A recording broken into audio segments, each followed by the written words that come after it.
Welcome to History to Sleep. Tonight, we're travelling back further than most people ever imagine, to a time when the human story itself was still unfolding, when your ancestors made a decision that would echo through 45,000 years of history. We're going to stand beside them as they gazed upon a continent no human had ever seen before, a world so alien, so filled with danger and wonder, that it must have seemed like stepping into another realm entirely. Picture this moment with me. You're standing on a ridge overlooking a vast expanse of land that stretches toward the horizon. The year is approximately 45,000 years ago. Though time doesn't exist as a number in your mind, it's only the endless cycling of seasons, the familiar rhythms of your people's movement across known territories. But something has changed. Behind you lies everything you know. The grasslands where your grandmother's grandmothers were born. The water sources your people have used for generations. The territories where every rock formation and tree tells a story your elders have taught you since childhood. Ahead of you lies something altogether different. This is the story of the moment when humans first looked upon Europe with conscious eyes, and what they saw in that landscape would reshape the trajectory of human civilization forever. The Africa that these first European colonists left behind was not the Africa we know today. It was warmer, more diverse in its available lands, and it had been the human homeland for hundreds of thousands of years. Anatomically modern humans, people who looked exactly like you and me, had been living in Africa for roughly 300,000 years by the time some groups began to venture outward. These weren't primitive people. They had language, sophisticated social structures, artistic sensibilities, and a deep, almost spiritual understanding of the natural world around them. Archaeological evidence from sites like Blombos Cave in South Africa, dated to around 80,000 years ago, shows us that these people created art, carved geometric patterns into bone and stone, wore jewellery, and developed complex tools that required multiple steps to manufacture. They were us. They thought like us. They felt like us. They dreamed like us. But they had never seen Europe, and Europe had never seen them. The decision to leave was not a decision made in the way you might decide to move to a new city. There was no committee meeting, no discussion of pros and cons written on paper. It was something far more organic and gradual. Population pressure in certain regions combined with curiosity, the human drive to explore, and perhaps periods of environmental stress created situations where groups ventured into new territories. Some of these ventures were temporary, scouts going out and returning with stories. But gradually, some ventures became permanent. Groups crossed into the Levant, the region we now call the Middle East, somewhere between 70,000 and 60,000 years ago. This is documented through multiple archaeological sites, including findings at Skull Cave and Kafsa Cave in Israel, where we find evidence of early modern human occupation alongside Neanderthal remains. These people were our direct ancestors, the ones who would eventually become the first Europeans.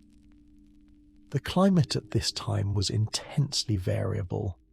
The world was sliding in and out of glacial periods, and the Middle East served as a crucial transition zone, warm enough to support life, connected to Africa, but also serving as the gateway to the vast unknown lands that lay to the north and west. Imagine standing in this region, perhaps 55,000 years ago. The Mediterranean coast stretches before you, and beyond it, through haze and distance, you might glimpse the mountains of what is now Greece and the Balkans. The sea itself is different from today's seas. The coastlines are different because the sea level is lower. the continental shelves exposed. The climate is cooler than in Africa, but not unbearably so. There's water here, there's game, but it's not quite like home. The plants are different. The stars wheel overhead in patterns you recognize, but the seasonal rhythms feel slightly off. This is the staging ground. For thousands of years, and we must emphasize the vast stretch of that timescale, humans remained primarily in this Middle Eastern region. It wasn't a rapid colonization. There was no rush. Perhaps populations grew. Perhaps resources became scarcer. Perhaps young men, following the eternal human impulse to explore, ventured farther afield and reported back, and at some point, probably around 45,000 to 43,000 years ago, based on genetic studies and archaeological evidence from sites like Kent's Cavern in England and Bachokiro Cave in Bulgaria, groups of these people pushed northward and westward into the continent of Europe itself. This is where our story truly begins. Now, close your eyes for a moment and imagine the sight that greeted them. Not gradually, not in settled exploration, but as a shock of revelation. They had climbed through mountain passes, followed river valleys northward, moved cautiously through unfamiliar terrain, and then, perhaps at dawn, perhaps in the golden light of late afternoon, they emerged into a landscape that had no precedent in human experience. The archaeological evidence tells us what was there, and from that evidence we can reconstruct not just the facts, but the sensory experience of that first encounter. Europe 45,000 years ago was in the grip of what we call the last glacial maximum approaching. It wouldn't reach its absolute peak until about 20,000 years ago, but the cooling trend was already advanced. The climate was not stable like today's climate. It was in constant flux. There were periods of relative warmth followed by sudden plunges into cold. The Dansgaard-Oeschger cycles, as scientists call them, created oscillations in temperature that could swing dozens of degrees within just a few centuries. To the north, toward the regions we now call Scandinavia and Russia, vast ice sheets covered the land. These weren't small glaciers like those we see in the Alps today. These were continental-scale sheets of ice, some reaching thicknesses of a mile or more. The southern edge of these glaciers created a landscape unlike anything on Earth today. Imagine standing at the edge of that ice sheet. The wall of ice towers above you, not white and clean like the snow you might know, but grey and dirty with dust and rock, ancient beyond comprehension. The ice crackles and groans in the cold. Meltwater runs from the glacial face in torrents, milky white with glacial flour, fine particles of pulverized rock, creating rivers that roar like living things. The temperature here, even in what passes for summer, rarely exceeds what we would call cool autumn weather. The wind comes off the ice sheet with a permanence that makes your breath form crystals. This is not a hospitable place, but it's not a complete wasteland either. Along the margins of the ice, in the regions we now call Central Europe, there's a landscape that existed nowhere else on Earth, the periglacial tundra. This landscape deserves your full attention because understanding it is crucial to understanding what those first Europeans encountered. It wasn't true tundra like you might find in modern Alaska or Siberia, with low shrubby vegetation. It was something more complex and more interesting. The ground was permanently frozen several feet down, permafrost, but the surface thawed seasonally. This created a unique environment where low-growing plants could take root. Dwarf willows barely a foot tall, grasses that curled tightly against the ground, mosses and lichens that covered vast areas, sedges and other hardy plants that had adapted to the extreme conditions. Between these plants, the ground was often bare, exposing the grey soil and rocks. The landscape would have appeared almost lunar to someone coming from warmer regions, vast plains with scattered rocks, sparse vegetation, the distant gleam of ice on the horizon. But this apparently barren landscape supported an incredible abundance of large animals. This is perhaps the most alien aspect of what the first Europeans would have seen, the megafauna, the great animals of the Ice Age. Woolly mammoths ranged across this landscape, enormous creatures standing 11 feet tall at the shoulder, with domed foreheads, small ears, and thick coats of reddish hair designed to conserve heat. A single woolly mammoth could weigh 6 tons.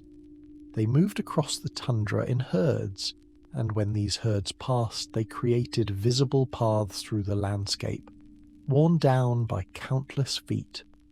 Woolly rhinoceroses, shorter and stockier than mammoths, occupied similar terrain. These were not the tall, slender rhinos of Africa. These were barrel-shaped creatures with 2 horns covered in thick fur, weighing up to 3 tons. They would have seemed like creatures from a nightmare to someone who had never seen them. But mammoths and rhinos weren't the only giants. Giant elk, also called Irish elk, despite being found across much of Eurasia, roamed these lands. These creatures stood 7 feet tall at the shoulder and possessed antlers that could span 12 feet from tip to tip. Imagine seeing one of these animals for the first time, watching it move through the sparse landscape with its massive crown of antlers held aloft. The sheer weight of those antlers, they could exceed 80 pounds, seems impossible, yet these animals were built for their environment, where the antlers served both as a weapon and as a status symbol within herds.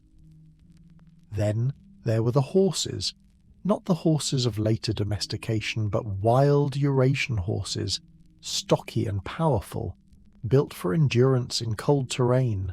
They moved in bands across the grasslands, their breath forming clouds in the cold air. Predators hunted these herds, and these predators were equally formidable. Cave lions, larger than any modern lion, stalked the megafauna. These were not the animals of African savannas that early humans might have known about through stories or trade. These were monsters from a world of ice and frozen steppes. A cave lion could stand 5 feet tall at the shoulder and weigh 400 pounds. Their roars would echo across the tundra landscape and could be heard for miles. We know these cave lions existed because their remains are preserved in the permafrost, sometimes with their flesh still intact, their teeth still sharp. Spotted hyenas, larger than their modern African cousins, hunted in packs. These were not scavenging hyenas, but active hunters, with bone-crushing jaws capable of crushing the leg bones of mammoths. They were intelligent, social creatures, and the arrival of humans in their territory would have represented competition for prey. And then there were the bears. Several species of bears roamed this landscape, but the most impressive were the cave bears and the short-faced bears. The short-faced bears were among the largest bears ever to exist. They stood 10 feet tall on their hind legs and could weigh 2,000 pounds. Imagine the first human to encounter a short-faced bear. The initial moment of seeing it would have been terrifying. A creature so massive that it dwarfed anything in human experience except perhaps an elephant, which the first Europeans wouldn't have known about directly. The short-faced bear was a hypercarnivore, meaning it ate almost exclusively meat. It hunted by ambush, using its speed and power to bring down prey. Unlike modern bears, which are omnivorous and often avoid confrontation with humans, this short-faced bear have seen humans as a potential food source. This landscape, this world of ice and giants, was the first sight that greeted the first humans to enter Europe, and we must pause here to consider what this meant psychologically. These people were modern in every biological sense, but their prior experience had been in Africa and the Middle East. They had stories about their ancestors and the lands their peoples had inhabited, but this landscape would have exceeded anything they could have imagined. The cold would have been penetrating. Not the warm, dry cold of a desert winter, but a damp, bone-deep cold that sapped heat from the body. The vastness of the landscape would have been disorienting. The tundra stretched to the horizon in all directions, and a small band of humans would have felt utterly exposed. Yet they persisted. The archaeological evidence shows that humans didn't occupy Europe continuously at first. There's a pattern in the early record that suggests waves of occupation followed by apparent abandonment. Some researchers interpret this as evidence that early human colonization attempts failed, that groups arrived, survived for a while, and then either perished or retreated back to more favourable climates. Others suggest that early human occupation was always sparse and mobile, that people were following the megafauna herds and moving seasonally in response to the oscillating climate. The genetic evidence, particularly studies of mitochondrial DNA and Y chromosome markers, suggests that modern Europeans are descended from populations that entered Europe during the early Upper Paleolithic, and that by around 40,000 years ago, the occupation of Europe was becoming more permanent and extensive. The question of what the first Europeans actually saw includes another crucial element. They almost certainly encountered Neanderthals. The Neanderthals had been in Europe for hundreds of thousands of years. They are perfectly adapted to the Ice Age climate. They were stocky, muscular creatures with heavy bones, large noses designed to warm cold air, and brains that were, on average, slightly larger than modern human brains. Neanderthals were not primitive. They used fire, made sophisticated stone tools, hunted large game, and had buried their dead with apparent care and perhaps ritual. Recent genetic research has shown that modern humans interbred with Neanderthals, leaving behind genetic traces in the DNA of all non-African humans today. Roughly 1 to 4% of the genome of modern Europeans comes from Neanderthal ancestors. This means that the first Europeans didn't just see Neanderthals, they had sex with them, had children with them, and those children's descendants are part of our ancestry. But the relationship was more complex than simple, peaceful coexistence or occasional mating. The archaeological record shows that as humans expanded into Europe, Neanderthal populations gradually declined. By around 40,000 years ago, Neanderthals were confined to a few refugia, isolated populations in peripheral areas. By 37,000 years ago, they appear to have vanished entirely. The question of what caused this replacement remains one of the great mysteries of human prehistory. Did humans actively hunt Neanderthals into extinction? Were Neanderthals simply outcompeted for resources? Did disease play a role? The evidence suggests that humans had advantages that gave them an edge in competition. They could produce projectile weapons, spears with stone points that could be thrown from a distance.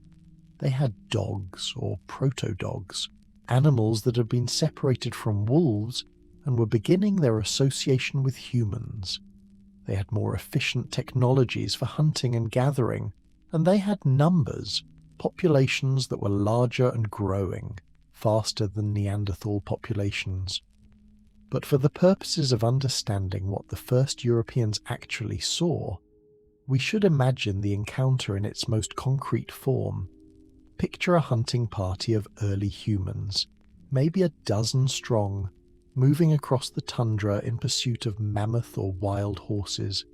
The day is cold, and their breath mists in the air. They've been tracking the same herd for days, reading the signs, the trampled vegetation, the dung, the disturbed snow. Suddenly they see figures in the distance. At first, they might not recognize them as human-like, but as they grow closer, the realization comes. These are other people, but they're different. They're shorter, more heavily built. Their faces are different, with heavy brow ridges and protruding noses, and they're also hunting the same herd. What happens next is a scene we can only imagine, but the archaeological evidence gives us hints. The two groups might exchange words. Modern humans and Neanderthals both had the anatomical capacity for speech, though whether they could fully understand each other's language is debatable. They might gesture toward the herd and indicate willingness to hunt separately, or they might engage in territorial display, establishing boundaries, or, in some cases, there might have been conflict.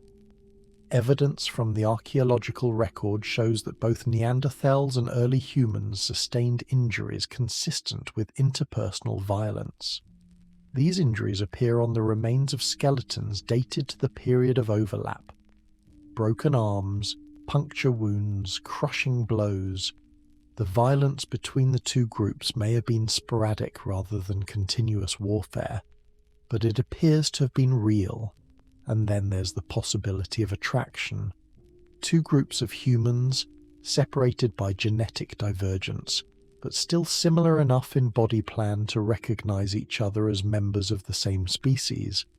Young men from the human group and Neanderthal women, or vice versa, meeting at neutral ground, perhaps during seasonal gatherings. Over time, relationships would form. Children would be born. And those children would carry the genetic legacy of both groups. Some of these hybrid children would have been integrated into human groups, others into Neanderthal groups.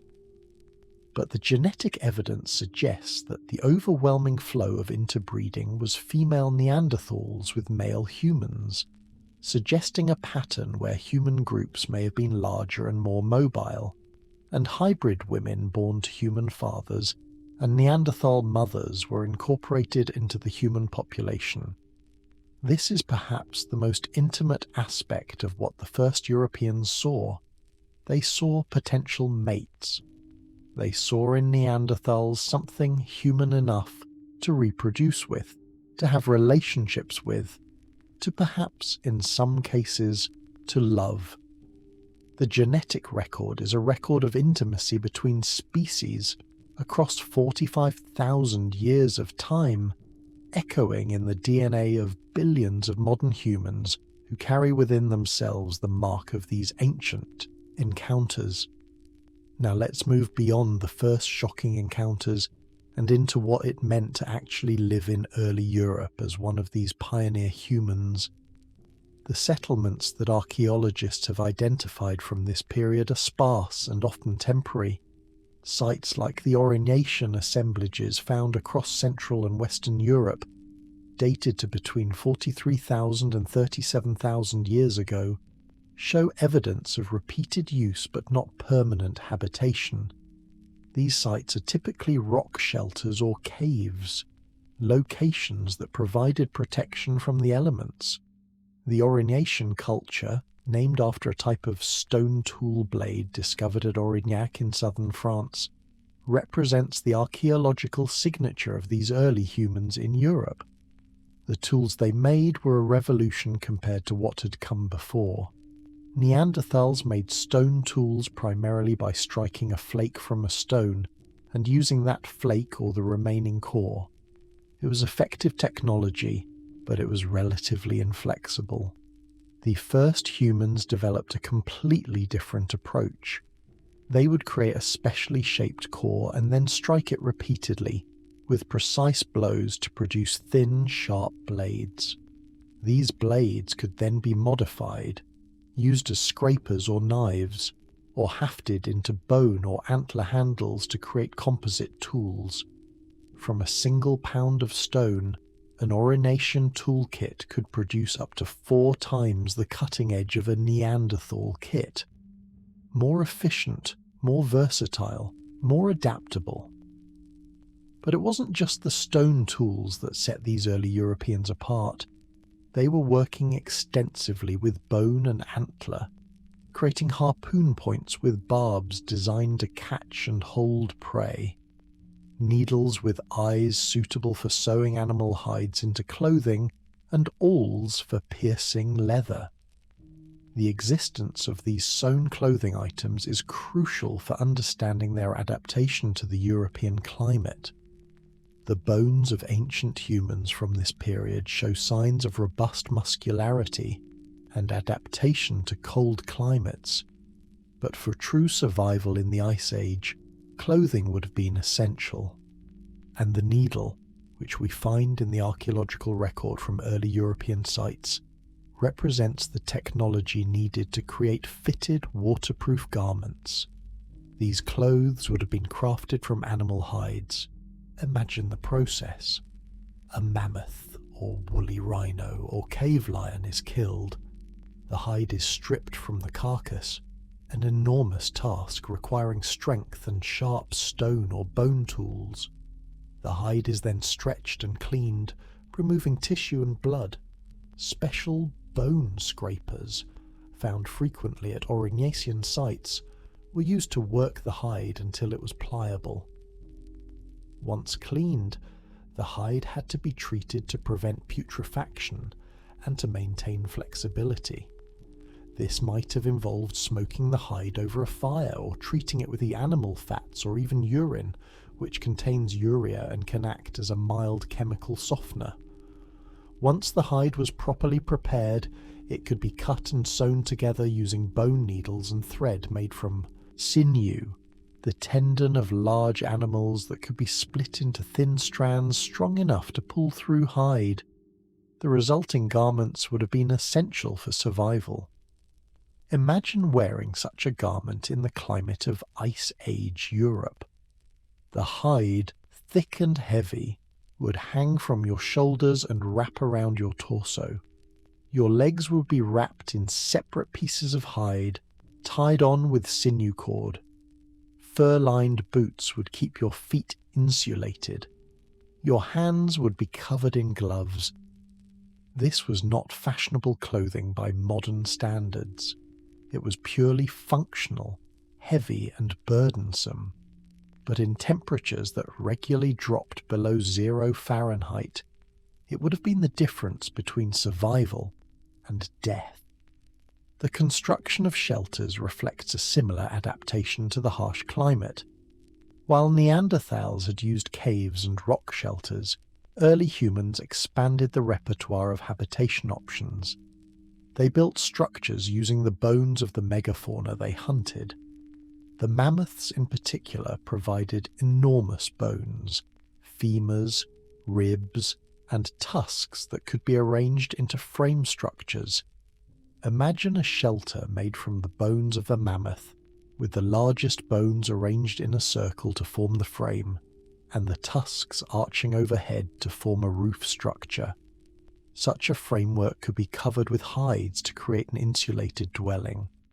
Archaeological evidence from sites like Mezhyrich in Ukraine shows us exactly what these structures looked like.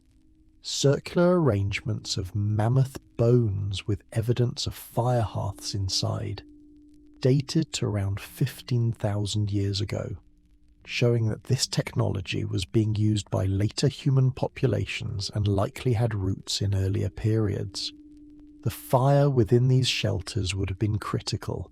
Fire provided warmth, but it also provided light in the long darkness of winter, the ability to cook food and make it more digestible and nutritious, and a focal point for social gathering and storytelling. The control of fire was not new to these early Europeans. Neanderthals had used fire for hundreds of thousands of years. But the efficiency with which early humans used fire the sophistication of their hearths, and the way they incorporated fire into their settlements and daily life represented an advancement. Archaeological evidence shows that early human hearths were carefully constructed, often with stone rings that would radiate heat and prevent the fire from spreading. The ash accumulations suggest that fires were burned regularly and maintained carefully. Around these fires, in the dim orange light and smoke, these first Europeans would have engaged in the daily activities of survival. Food preparation would have been continuous. The hunting was successful often enough to provide meat, and that meat had to be processed, butchered, cooked, preserved for times when hunting was less successful. The procurement of plant foods would have continued, though in the Ice Age climate, plants would have been less abundant than in African environments. Archaeological evidence from early European sites shows the remains of nuts, seeds from grasses, and roots that had been dug up. These foods were important seasonally, but never stable enough to provide reliable nutrition. The protein had to come from meat. Hunting strategies would have been discussed and planned. Knowledge passed from experienced hunters to younger men. Toolmaking would have been a constant activity. Blades needed to be resharpened, broken tools replaced, new tools created as old ones wore out. Hides would be scraped and processed, sinew twisted into thread. Clothing would be repaired and adjusted as people grew or as garments wore out from the constant harsh environment. Infants would have been born in these settlements, and childcare would have been shared among the group. The elderly and injured, those who could no longer hunt or participate fully in food procurement, would have been cared for, suggesting systems of social obligation and familial responsibility. And in the longer nights of winter, when the outdoor world became impossibly hostile and groups huddled in their shelters, there would have been time for other activities. Art appears in the archaeological record of early Europeans, and some of the most remarkable art in human history was created during this period. Carved figurines made from mammoth ivory show remarkable artistry and skill. The most famous is probably the Lion Man figurine from the Hohensteinstädel cave in Germany, dated to around 40,000 years ago. This small carving, less than a foot tall, shows a human body with the head of a cave lion. It's a hybrid creature, impossible in nature but vivid in imagination. The skill required to create this figure, carefully carving mammoth ivory with flint tools, demonstrates both artistic vision and technical mastery. But more widespread and perhaps more meaningful was the creation of hand stencils and handprints in caves. These are found throughout European caves and typically date to around 37,000 to 30,000 years ago, though some may be even older. A hand stencil was made by placing one's hand against the cave wall and blowing pigment around it, leaving a negative image. Alternatively, pigment could be applied to the hand and then pressed against the wall, leaving a positive print. Hundreds of these handprints are found in caves across Europe, and each one represents an individual, a specific person saying, in effect, "I was here."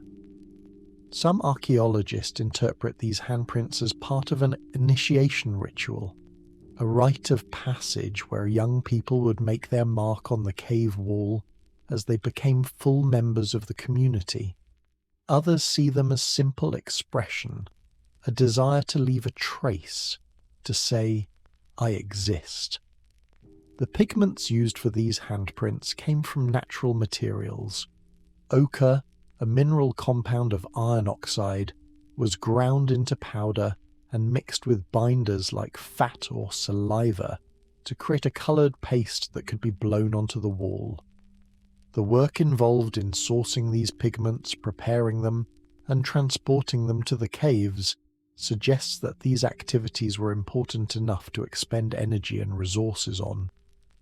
And there's something profoundly moving about these handprints, knowing that they were made by the hands of actual humans, people who had immigrated into a strange and dangerous continent, who were adapting and surviving, who still had time and inclination to make their mark on stone, to create something that would outlast them by tens of thousands of years. Artistic activity extended to the creation of decorated beads and pendants. Shells were obtained, either traded from coastal regions or in some cases collected directly from seashores that early Europeans had reached. Bones were carved into pendants.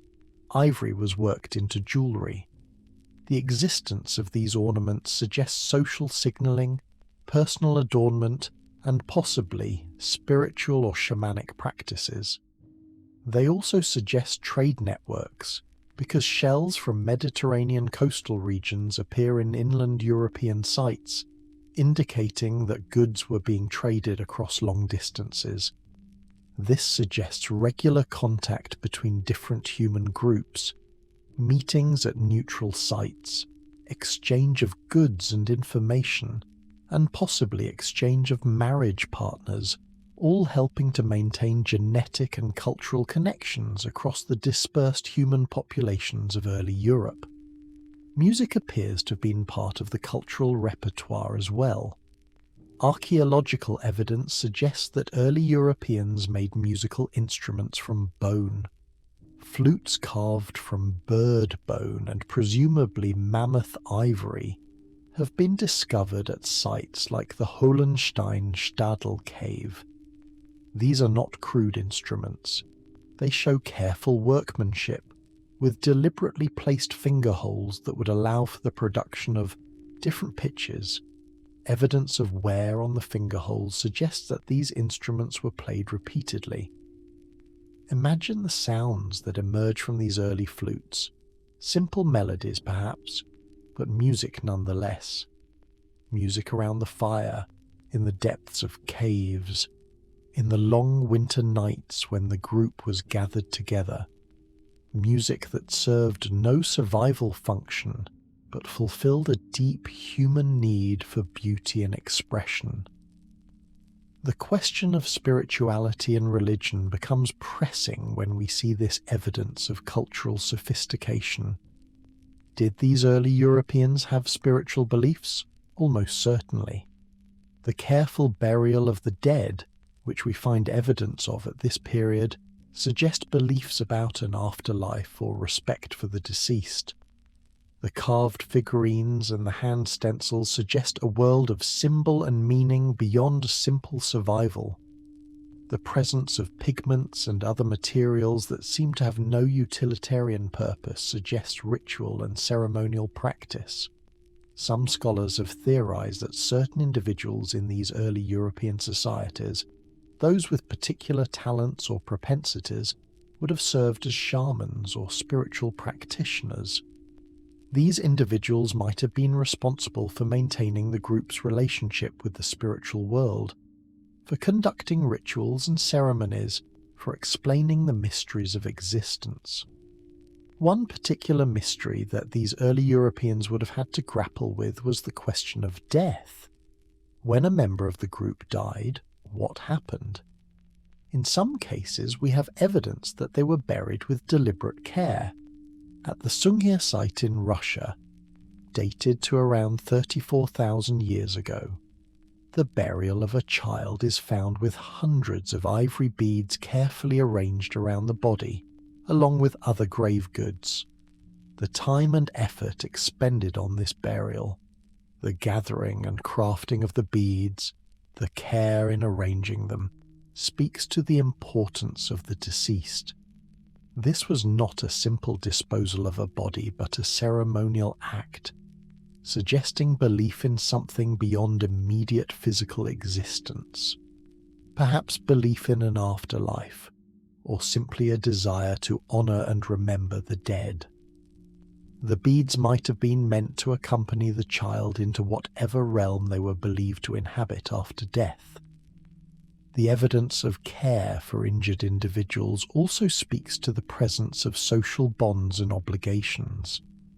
At several early European sites, we find the remains of individuals with healed injuries or chronic conditions that would have made them unable to fully participate in hunting and gathering. These individuals survived long after their injuries, indicating that they were cared for by others, that the group took responsibility for those who couldn't fully provide for themselves. This is not a behavior that simply emerges from biological imperatives. It suggests moral reasoning, a sense of obligation, and a willingness to share resources with those who couldn't directly contribute to the group's survival. Now let's focus more closely on the actual process of adaptation to the European landscape and climate. The first Europeans weren't arriving to a blank slate. The landscape was occupied by megafauna that had been evolving for hundreds of thousands of years. These animals had strategies for surviving the Ice Age. Mammoths, for instance, had thick coats of hair that provided insulation, fat layers beneath their skin that provided additional insulation and energy reserves, and small ears that reduced heat loss. Their digestive systems were adapted to process the rough, low-quality vegetation of the tundra. Their social structures, based on what we know from modern elephant populations and fossil evidence, likely involved herds led by matriarchs, with younger animals learning survival strategies from older ones. The hunting of these animals would have been dangerous and required sophisticated strategy. A single mammoth weighed up to 6 tons. A single strike from its tusks or trunk could kill a human. The animals had thick hides and heavy bones that required significant force to pierce. Hunting weapons that could kill a mammoth would have been essential, and the archaeological evidence shows that early humans developed exactly such weapons. The Aurignacian assemblages include carefully crafted bone points designed to be hefted onto wooden spears. The spear thrower, or atlatl, appears in the archaeological record as well, a device that increased the mechanical advantage of the arm, allowing a spear to be thrown with greater force and velocity. With a properly designed spear thrower, a human could deliver a projectile with enough force to penetrate a mammoth's hide and reach the vital organs beneath. But hunting mammoths wasn't a solitary activity. It would have required coordination among multiple hunters. A typical hunting strategy might have involved driving a herd toward a cliff or steep ravine, where the animals would become trapped or injured. Alternatively, hunters might have waited near water sources where animals came to drink and attacked vulnerable individuals in the herd. The presence of numerous mammoth remains at certain archaeological sites, like the site of Kostenki in Russia, suggests that early humans were indeed hunting mammoths successfully and processing them on a large scale. These sites show evidence of multiple mammoth kills, suggesting that successful hunts were celebrated and the meat preserved through drying, smoking, or other methods for consumption later. The processing of a mammoth kill would have been a monumental task. The animal would have to be butchered using stone and bone tools. The meat, in the cold environment of Ice Age Europe, could be stored relatively easily, frozen in the permafrost or hung to freeze in the cold. The hide would provide material for clothing and shelter. The bones would provide material for tools, weapons, and shelter frameworks. The tusks could be carved into artistic objects or used as tools themselves. Even the intestines would be useful. Cleaned and processed, they could serve as containers for storage or as materials for binding and lashing. Nothing would have been wasted. The efficiency of mammal utilization would have been paramount to survival. But hunting wasn't the only way that early Europeans accessed food. The archaeological evidence, particularly from sites with better preservation conditions, shows that plant foods played an important role in diet. Seeds from grasses, nuts, roots, and tubers have all been recovered from early European archaeological sites. The seeds would have been processed to remove the husk and increase digestibility, likely by heating or parching. Nuts would have been gathered in autumn when they were abundant and could be stored for consumption through the winter. Roots and tubers would have been dug from the frozen ground, requiring substantial effort but providing important carbohydrate calories. Honey, when bee colonies could be found and accessed, would have provided both calories and important micronutrients. Fishing, in the regions where water bodies provided access to fish populations, would have contributed to the diet. Early European sites near rivers show evidence of fish bones, indicating that fishing was practiced. The techniques used might have been simple: nets made from plant fibers or sinew, fish traps constructed from bone or antler, or spears designed for fishing. Shellfish in coastal regions provided another food source. The presence of shells at inland sites indicates that coastal resources were either exploited directly by groups that had migrated to coastal areas seasonally, or obtained through trade from other groups. One aspect of early European life that we should emphasize is the role of mobility. While these early humans were beginning to establish longer-term occupation of certain sites, they were not sedentary. The archaeological evidence shows that early European sites were occupied seasonally rather than year-round. Groups would arrive at a site during a particular season, exploit the resources available at that time, and then move to another location.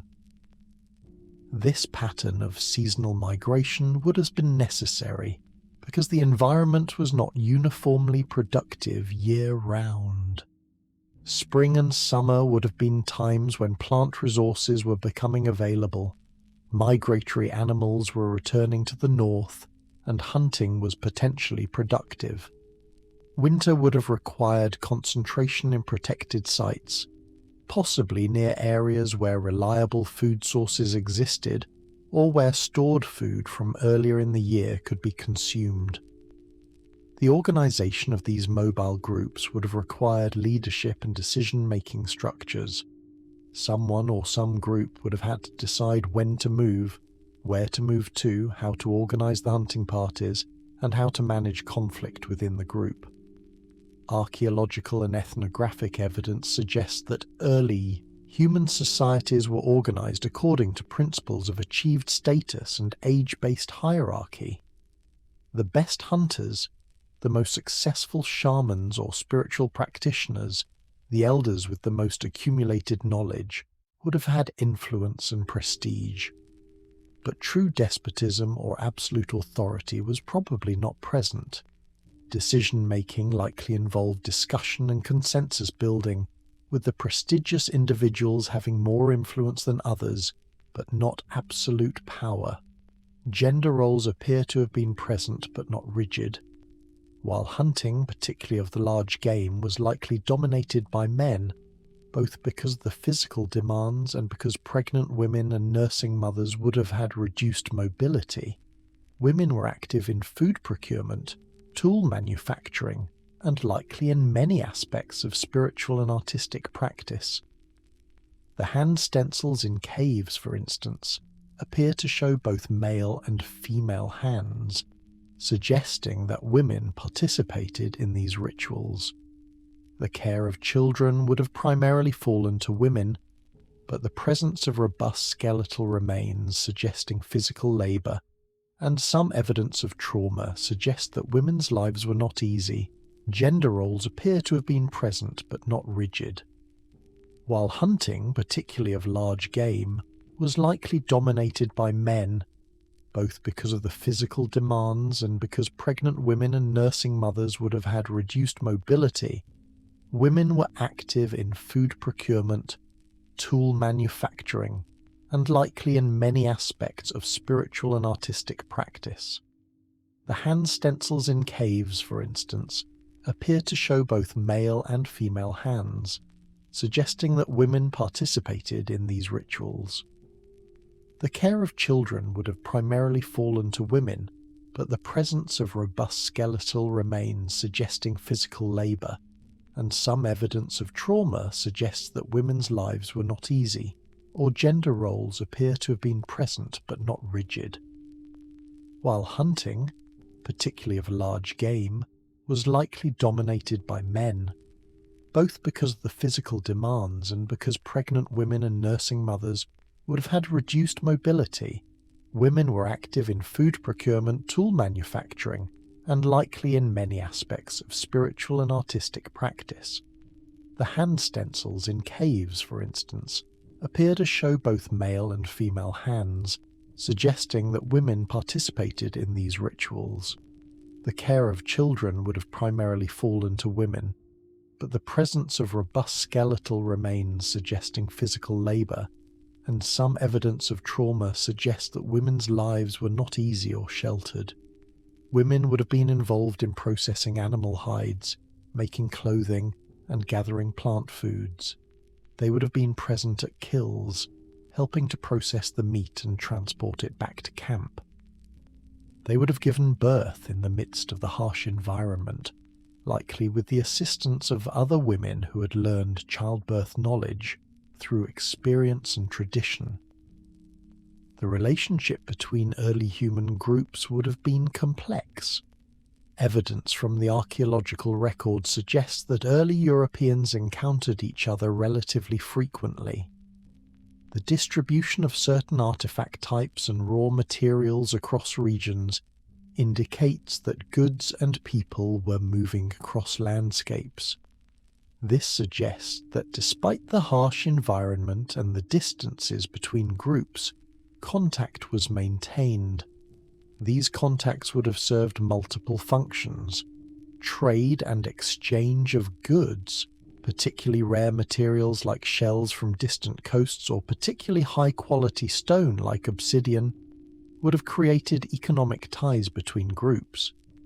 The exchange of marriage partners, which genetic evidence suggests was happening, would have created kinship ties and alliance networks that could have reduced conflict and increased cooperation during times of stress. But these relationships were not always peaceful.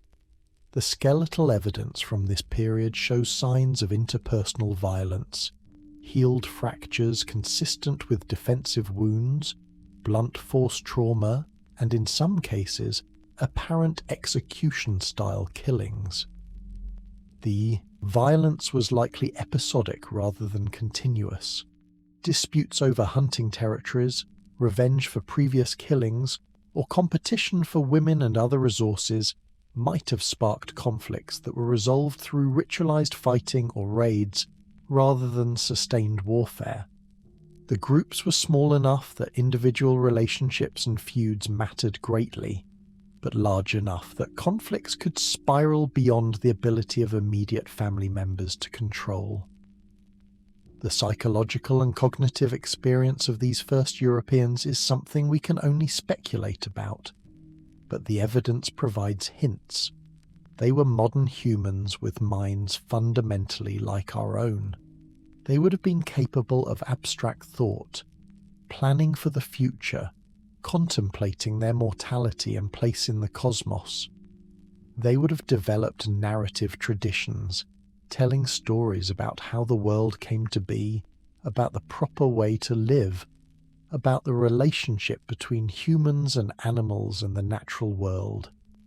Some of these narratives might have been purely explanatory, explaining thunder as the voice of a spiritual being, explaining the movement of the sun across the sky as the journey of a deity.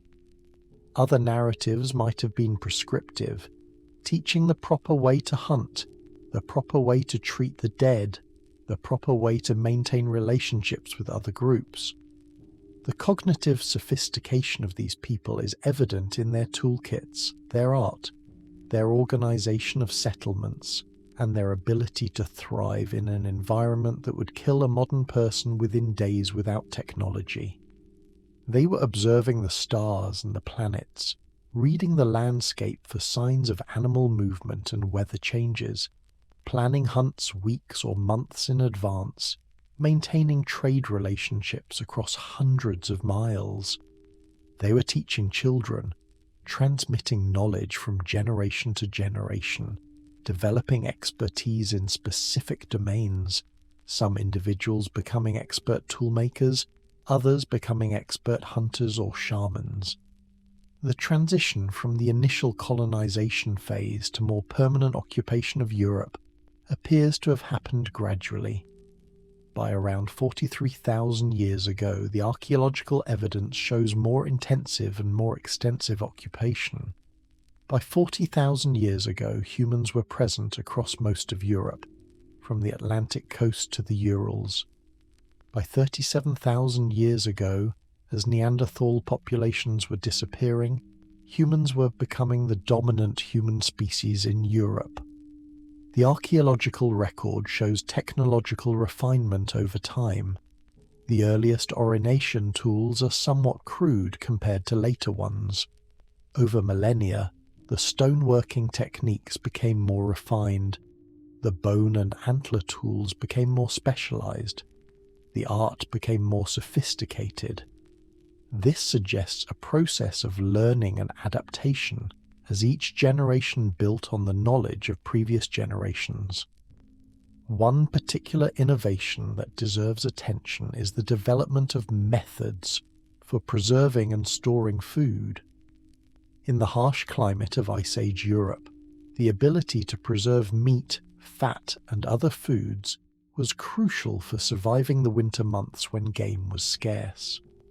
The evidence for smoking and drying of meat is indirect but compelling. Certain hearths at archaeological sites appear to have been designed specifically for smoking rather than providing warmth or light.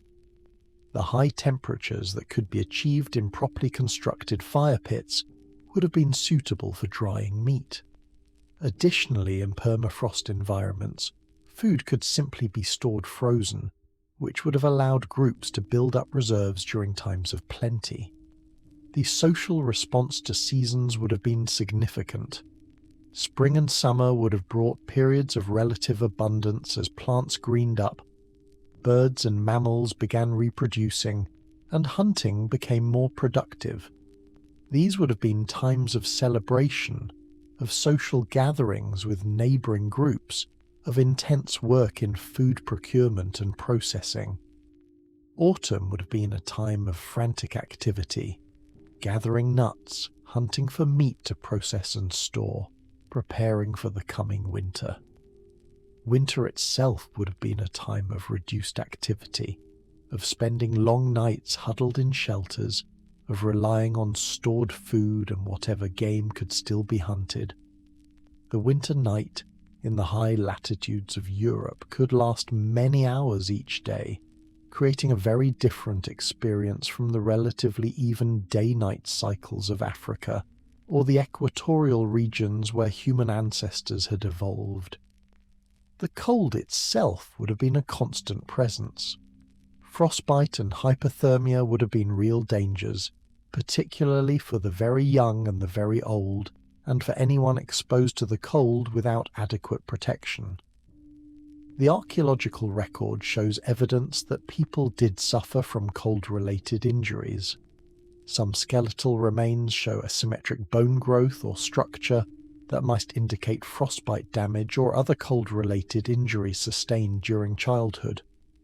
The harsh environment would have selected for individuals who could tolerate cold well, who could function despite discomfort, and whose family groups could keep them alive through periods of severe exposure. The relationship between early Europeans and water, rivers, streams, lakes, and the sea would have been complex. Water was essential for survival, but the frozen surface of water in winter could be dangerous, and trying to cross water in the cold could be deadly. Rivers would have been highways during warmer months, allowing groups to move efficiently and to access diverse territories. The sea, which early Europeans encountered as they spread to coastal regions, would have presented new opportunities. Coastal areas provided access to fish, shellfish, seals, and other marine mammals. The abundance of marine resources could support relatively high population densities. But the sea also presented dangers, unpredictable waves, treacherous currents, and storms that came suddenly. The earliest evidence of boat building is from much later in prehistory, so the first Europeans probably didn't have sophisticated watercraft. Their interaction with the sea would have been from the shore, wading in shallow water or using simple rafts or floats made from logs or bundled reeds. The evidence from coastal sites is limited because most coastal sites from this period are now underwater. The sea level has risen since the Ice Age, submerging the landscapes where these early Europeans would have lived. But occasional sites that have survived or have been recovered by underwater archaeology give us glimpses of coastal exploitation. Sites on Mediterranean islands, for instance, show that early humans reached islands that would have required some form of water crossing, suggesting either swimming or simple watercraft. The exploitation of marine resources contributed to early human diets, and in some regions, particularly in later periods, coastal resources became increasingly important. As we move forward in time from the initial colonization through the long millennia of the early Upper Paleolithic, we see the archaeological evidence becoming richer and more complex. More sites, more artifacts, more evidence of artistic activity, more evidence of specialized toolkits for different tasks and prey species. The process was not linear. There were oscillations in climate, including a period called the Greenland Interstadial, around 35,000 years ago, where temperatures rose for a time before falling again. These climate oscillations would have created periods of relative abundance and periods of scarcity, driving innovation and adaptation as groups had to respond to changing environmental conditions. The question of what the first Europeans actually saw is answered partially by the archaeological evidence, but it's important to recognize the limits of that evidence. We cannot know what they thought about the landscape, how they felt when they first saw a woolly mammoth or a cave lion, what emotions surged through them when they encountered Neanderthals or when they created a handprint in a cave. We can infer from their actions and their artifacts that they were intelligent, thoughtful, capable of foresight and planning, and driven by both practical survival needs and by seemingly impractical impulses toward art, beauty, and spiritual expression. We can infer that they were brave, in the sense that they ventured into unknown and dangerous territory, adapted to conditions that would have seemed impossible, and persevered through hardship. But there is something more profound that we can recognize in looking at the evidence of these first Europeans. We can recognize in them a fundamental aspect of human nature, the urge to explore, to move beyond the familiar, to venture into the unknown despite risks and hardships. Africa had been the human homeland for hundreds of thousands of years. By all measures, it was familiar territory, a place where humans had evolved and where the environment, while challenging, was known and relatively predictable. Yet some groups chose to leave, to venture into territories where they had never been, where the landscape was alien, where the animals were larger and more dangerous than anything they had known, where the climate was hostile and unpredictable. And they made this choice knowing that they might die, knowing that their groups might be scattered, knowing that the experiment might fail. This was not a carefully planned expedition with maps and supplies calculated for the entire journey. This was a gradual exploration, a process of trial and error, of groups venturing further and then retreating, of some attempts at colonization failing while others succeeded. Over hundreds or thousands of years, through the cumulative efforts of many groups and many individuals, humans spread across Europe. The archaeological record shows us the material traces of this process, the stone tools, the bone and antler artifacts, the art, or perhaps you're not thinking of specific things. Perhaps your mind is simply drifting, relaxing into the state between wakefulness and sleep, where rational thought gives way to fragments and images and sensations. The flames of the fire become hypnotic when you watch them long enough. The heat soaks into your muscles, easing tension. The smoke drifts through the shelter, creating a slight haze that softens the hard edges of the stone walls and the shadows beyond the firelight. Everything seems to be moving slightly, shifting, breathing like the world itself is alive and sleeping around you. Your eyes grow heavy. The effort of keeping them open becomes greater than the effort of closing them. Your eyelids drift shut, and the world of the shelter becomes the world of your inner mind. The images behind your closed eyes might be memories of the day just past, or they might be the beginning of sleep, the threshold between consciousness and unconsciousness. The sound of the fire becomes muffled, more distant, as if you are drifting away from it, even as you remain physically present. The warmth becomes all-encompassing, a sensation so complete that there is no distinction between your body and the warmth, no difference between self and environment. This is the moment of rest that these first Europeans achieved in their shelters, in their fires, in their communities. This is the moment of peace that is possible, even in the harsh circumstances of survival. This is the human capacity to find rest and comfort and meaning, even when the world around them is difficult and dangerous. The ice sheet continues to grind forward and backward with the oscillations of the climate. The mammoths continue to roam the tundra. The Neanderthals continue their slow decline toward extinction. The stars continue their eternal wheel across the sky. But here, in this shelter, in this moment, there is rest. And as we continue to sit with these first Europeans, as we continue to watch the fire burn down to embers, as we continue to listen to the breathing of sleeping people and the subtle sounds of the shelter at night, we begin ourselves to feel the pull of sleep. The narrative of adventure and discovery and danger has given way to something quieter, something more restful. The story of the first humans entering Europe, of their struggles and adaptations and innovations, has come to rest here in the shelter by the fire. We can imagine that the next morning will bring new challenges. The fire will be rebuilt from its remaining coals. The people will rise stiff from sleep and begin again the daily tasks of survival. Someone might venture out to hunt. Someone might process hides or make tools.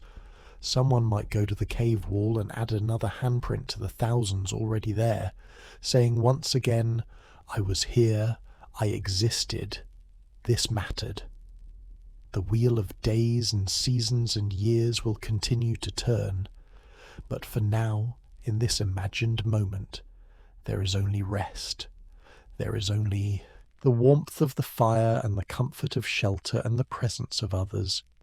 There's only the slow progression of night, the wheeling of stars, the ancient rhythms of the earth itself. The first Europeans rest in their shelters, and we rest with them, sinking slowly and gently into the knowledge that we are part of a vast chain of human experience and continuity. Their struggles echo in our bodies. Their courage echoes in our hearts. Their capacity to find meaning and beauty in harsh circumstances echoes in our own search for these things. The fire glows now with just the faintest light, the coals settling into their final configuration, the night growing deeper and quieter around us. The cold outside presses against the shelter, but inside there is warmth. The world outside is harsh and unforgiving, but inside there is peace. The life of these first Europeans was difficult in ways that most of us can barely imagine. But in this moment, in this shelter, there was rest. And so we too begin to rest. The story that has carried us through hours of listening begins to settle, like the coals of the fire settling into ash. The images of ice sheets and mammoths and ancient people begin to soften and blur in our minds, like distant memories of dreams we half remember. The urgency of the narrative gives way to a gentle quietness, a sense of completion without ending, of a story that simply pauses rather than concludes. The first Europeans who ventured into a continent they had never seen, who faced dangers that would have terrified modern humans, who created art and spirituality and meaning in the midst of Ice Age cold, rest now in our memory and imagination. They rest in the archaeological record, in the stone tools and bone points and handprints in caves. They rest in the genetic code that some of us carry, the Neanderthal DNA that marks us as descendants of their encounters with a different human species. They rest in the very capacity for exploration and adaptation and meaning-making that flows through modern human consciousness. The shelter around us grows dimmer as the fire continues its slow descent toward darkness. The people sleep more deeply now, their breathing steady and slow.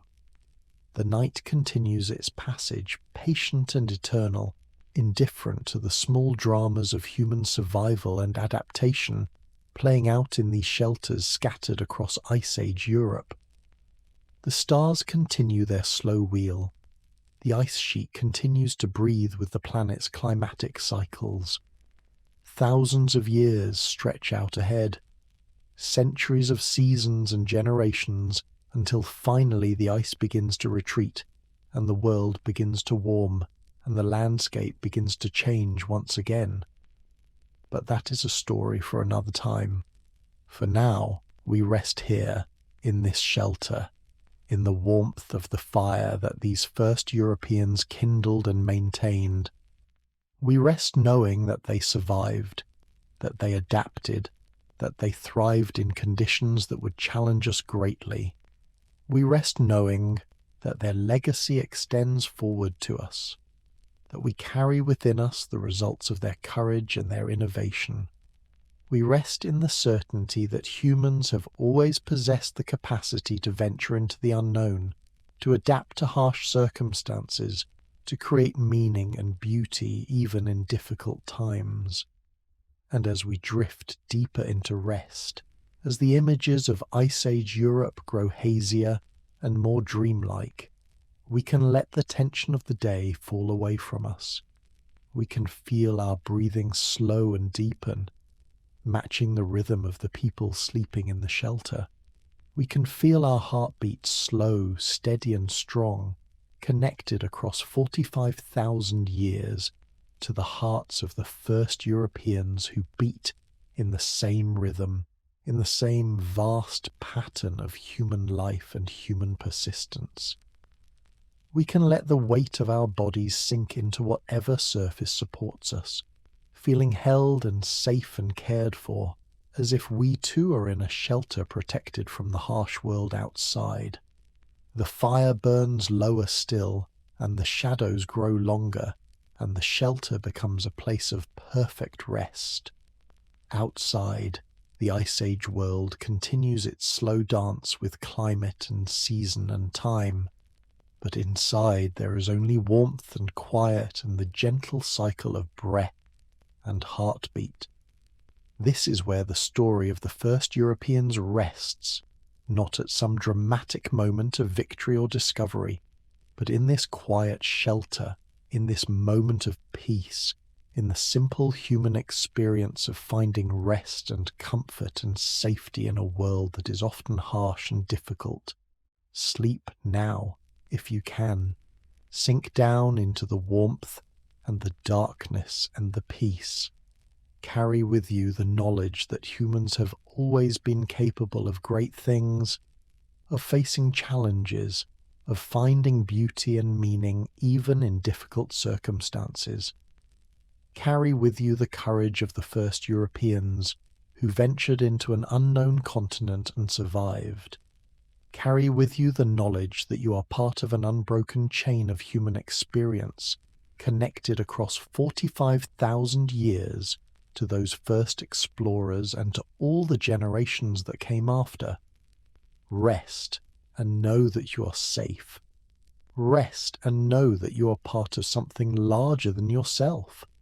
Rest and know that the human spirit has always possessed the capacity to adapt, to innovate, to find meaning and beauty in the world, no matter how harsh or challenging that world might be. The first Europeans rest now, forever preserved in our memory and imagination, and we rest with them, drifting slowly down into the peace of sleep, into the darkness, into dreams, into rest.